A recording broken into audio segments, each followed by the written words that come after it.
Praise the lord. Hallelujah. ప్రభు అయిన యేసుక్రీస్తు నామమున పేరిట మీ అందరికీ శుభోదయం. ప్రియ దేవుని బిడ్డలారా, ఈ 31వ తేదీ 10వ నెల 25వ సంవత్సరంలో ఆ దేవదేవుడు మనల్ని చేర్చారు. ఈ నెలంతా కూడా అనగా ఈ 10వ నెల 31 దినాలు, ఈ 31వ దినములో మనల్ని చేర్చారు. ఈ నెలంతా కూడా ఆయన కృపను మనల్ని కాచి కాపాడి ఆ దేవదేవుడు ఈ లాస్ట్ నెలలో ఆఖరి దినములో మనల్ని చేర్చారు. ఈ ముగింపు దినం మాసాంతర కూడికలు ఏర్పాటు చేసి ప్రభువు వారికి కృతజ్ఞతాస్తుతులు చెల్లిస్తూ ఉంటారు దైవజనులు, సంఘాలు. నిజమే ప్రియులారా, అనుదినము దేవునికి మనము కృతజ్ఞతాస్తుతి చెల్లించాల్సి ఉంది. నిజం, మంచిది. మాసాంతర కూడిక ఏర్పాటు చేసి దేవునికి కృతజ్ఞతాస్తుతులు చెల్లించడం కూడా. అందుకే నేను నా యూట్యూబ్ ఛానల్లో అనుదిన ఆహారము అనేది నామకరణం చేయడం జరిగింది పరిశుద్ధాత్మని యొక్క ప్రేరణ ద్వారా. అనుదినము దేవుని దగ్గర మనం ఆహారం భుజిస్తూ, అనుదినము ఆయన్ని స్తుతిస్తూ, ఆయన్ని గనపరుస్తూ, అనుదినము ఆయనలో కొనసాగే అనుభవంలో మనం ఉంటే అది మనకెంతో ఆశీర్వాదకరము. హల్లెలూయా. ప్రియులారా, మంచిది. ఈ పరమగీత ప్రసంగ వాహిని 1వ అధ్యాయము 13వ వచనానికి మనం వచ్చాం. ఈ 13వ వచనములో ఆల్రెడీ మనం ఇది ధ్యానం చేసుకుందే. నా ప్రియుడు నా రొమ్మున నుండు గోపరసమంత సువాసన గలవాడు. ఆ ప్రియుని యొక్క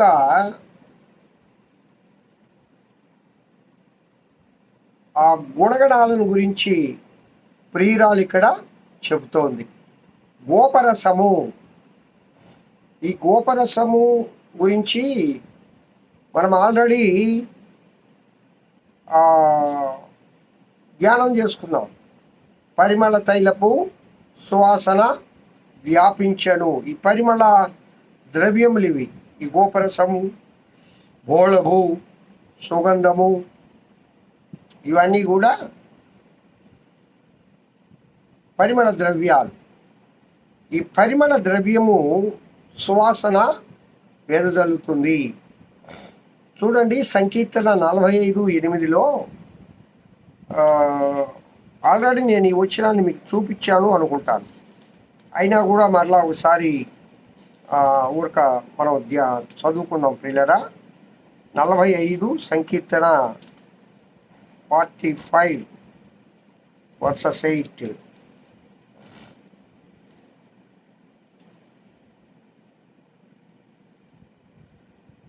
నీ వస్త్రములెల్లా గోపరస వాసనే, అగరు వాసనే, లవంగి పట్ట వాసనే.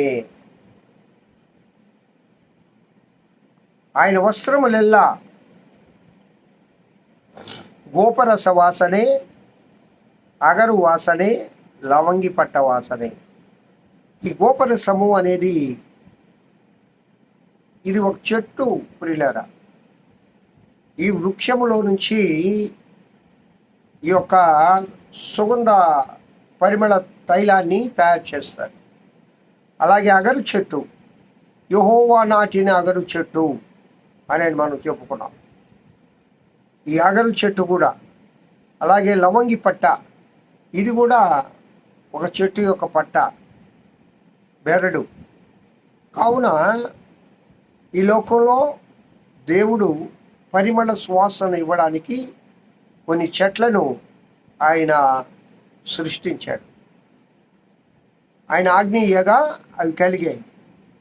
అనగా ఇక్కడ ప్రియురాలు ఆ ప్రియుణ్ణి ఎందుకు ఆ విధంగా పోలుస్తుంది అంటే, ఆయన అలాంటి మంచి జీవితము కలవాడు, మంచి క్యారెక్టర్ కలవాడు.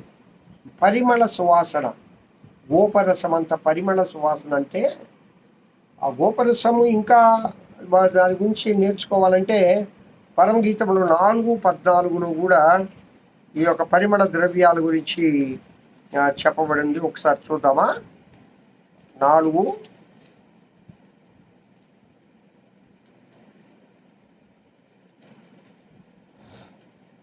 పరమగీతములు 4:14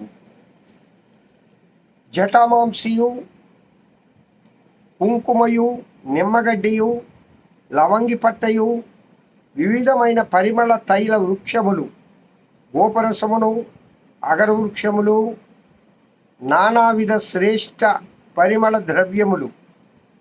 కావున ప్రియులరా, ఇక్కడ నీ చిగురులు దాడిమ వనము, వింతైన శ్రేష్ఠ ఫల వృక్షములు, కర్పూర వృక్షములు, జటామాంస వృక్షములు.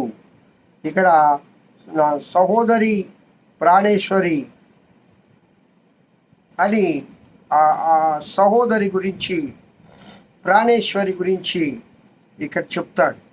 కావున ఇవన్నీ కూడా ఆ దినాల్లో సొలొమోను మహారాజు గారికట ఉద్యానవనాలు ఉన్నాయి. ఆ ఉద్యానవనాల్లో ఈ యొక్క పరిమళ ద్రవ్య ఈ వృక్షాలన్నీ కూడా ఆయన వేసి పెంచేవాడు. ఆ ఉద్యానవనంలోకి ప్రవేశించగానే ఒక పరిమళ సువాసన వెదజల్లుతూ ఉండేది కదా. ఆ పరిమళ సువాసన ఆస్వాదిస్తూ ఆ ఉద్యానవనంలో అట్లా విహారయాత్రలు రాజుగారు చేసేవారు. కావున ప్రియులారా, మన జీవితం కూడా ఈ లోకంలో పరిమళ సువాసన కలిగి ఉండాలి. మనము జీవించే జీవితం, మన మాటలు, మన యొక్క ప్రవర్తన, మనము ఇతరులకు పరిమళ సువాసనగా ఉండాలి కానీ మనం వస్తుంటే పారిపోయేటట్లుగా ఉండకూడదు. ఇతరులకు సహాయకారులుగా ఉండాలి, ఇతరులను ప్రేమించేవారుగా ఉండాలి.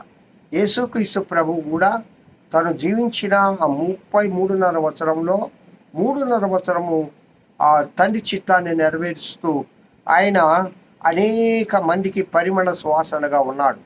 ఆయన గోపరస వాసనగా ఉన్నాడు. ఆయన జటామాంసిగా ఉన్నాడు. ఆయన అగరు వృక్షాల వలె ఉన్నాడు. ఆయన పరిమళ ద్రవ్యముల సువాసన కలిగి జీవించాడు. ఆయన జీవితం ఏ విధంగా ఉండిందంటే అనేక మందికి ఆశీర్వాదకరంగా ఉండింది. కావున ప్రియులారా, మనకు జీవితం కూడా అనేక మందికి ఆశీర్వాదకరంగా ఉండాలి. ఎలా ఉండాలి? ఆశీర్వాదకరంగా ఉండాలి. మన జీవితం ద్వారా అనేక మంది సంతోషపడాలి. సువాసన కలిగిన జీవితం నువ్వు జీవించాలి. సువాసన అంటే ఏమండి? మంచి పేరు మేలట సుగంధ తైలం కంటే మంచి పేరు ఎప్పుడు వస్తుంది? లోకంలో చాలామంది మంచిగా జీవించాలనుకుంటారు, మంచి పేరు తెచ్చుకోవాలనుకుంటారు. అందుకే దాన ధర్మాలు చేస్తూ ఉంటారు, 10 మందికి సహాయం చేస్తూ ఉంటారు. కొందరైతే వాళ్ళకున్న ట్రస్టులు పెడతారు, వాళ్ళకున్న ధనాన్ని బట్టి. ఆ ట్రస్టుల ద్వారా అనేక మంది పేద ప్రజలకు సహాయం చేస్తారు. మంచిదే. అంత మాత్రం చేత మంచి పేరు వస్తుందా అంటే వాళ్ళని పొగిడే వాళ్ళు ఒకవైపు ఉంటే తెగిడే వాళ్ళు ఇంకొక వైపు ఉంటారు లోకంలో. అసలు నీకు మంచి పేరు అనే మాటకు ఆ భావన ఏంటనగా మంచి పేరు, గుడ్ నేమ్. నువ్వు పెట్టుకున్న పేరు కాదు. ఒక ఆమె శాంతమ్మ అని పేరు పెట్టుకుంటుంది, కానీ ఆమె గయ్యాలి ప్రవర్తనలో. మంచి పేరు దేని నుంచి వస్తుందంటే నీ ప్రవర్తన నుంచి వస్తుంది. ప్రవర్తనను చక్కగా నడిపించేవాడెవరు? ప్రభు అయిన యేసుక్రీస్తు వారు. నీకు మంచి పేరు రావాలంటే దేవుని యందు భయభక్తులు కలిగి ఉండు. దేవుని యందు భయభక్తులు కలిగి ఉంటే మంచి పేరు వస్తుంది. నువ్వు మంచిగా జీవించాలనుకుంటావు కానీ జీవించలేవు. నువ్వు ఇతరులకు అపకారిగా ఉండకూడదు అనుకుంటావు కానీ అపకారం చేస్తావు. నువ్వు అందరినీ ప్రేమించాలనుకుంటావు కానీ నువ్వు ద్వేషించే వాళ్ళు కొంతమంది ఉంటారు. అంటే ఈ శరీరము యొక్క మనస్తత్వం అది, ఈ మనస్సు యొక్క తత్వం అది. ఈ తత్వం మారాలంటే పరలోక తత్వం అవసరం, పరిశుద్ధాత్మని యొక్క నడిపింపు అవసరం. పరిశుద్ధాత్మ దేవుడే నిన్ను ఒక సౌశీల్యమైన వ్యక్తిగా ఆయన తీర్చిదిద్దగలడు, ఒక మంచి వ్యక్తిగా తీర్చిదిద్దగలడు. మంచి పేరు మేలు, ఈ సుగంధ తైలాల కంటే అంటాడు సొలొమోను మహారాజు గారు. ఇది రాసింది కూడా ఆయనే కదా. కావున ప్రియులరా, మనం ఈ లోకంలో జీవించినంత కాలం ఆ ప్రభు యందు భయభక్తులు కలిగి ఉంటే మనం మంచిగానే జీవిస్తాం. దేవుని యందు భయభక్తులు కలిగి ప్రార్థనా జీవితం కలిగి అదిగో మన ప్రియునికి సువాసన ఎదజల్లే బిడ్డలుగా మనం జీవించదుము గాక. అలాంటి కృప నా ప్రియుడైన యేసయ్య మనందరికీ దయచేయునుగాక. ఆమేన్. ప్రియులారా, రేపటి దినము మరలా కంటిన్యూషన్ చేసుకుందాం. దేవుడి వాక్యం దీవించునుగాక. ప్రార్థనతో రండి. మహోన్నతుడా స్తోత్రం. ఈ వాక్యం ఇంటున్న బిడ్డలందరినీ దీవించి ఆశీర్వదించమని యేసు నామమున పేత వేడుకొంచున్నాను తండ్రి. ఆమేన్. తండ్రి అయిన దేవుని నుండి, కుమారుడైన యేసుక్రీస్తు నుండి, పరిశుద్ధాత్మన్యోని నిత్య సహవాసం వాక్యం వింటున్న బిడ్డలందరికీ, సర్వలోక పరిశుద్ధులు సార్వత్రిక సంఘానికి ఇప్పుడు ఎల్లప్పుడు సదాకాలం తోడే నడిపింపబడును గాక. Amen. Amen. Praise the lord. Have a good day. ఈ దినమంతా ఆ దేవదేవుని కృపాక్షేమంలే మీ వెంట వచ్చును గాక. హల్లెలూయా.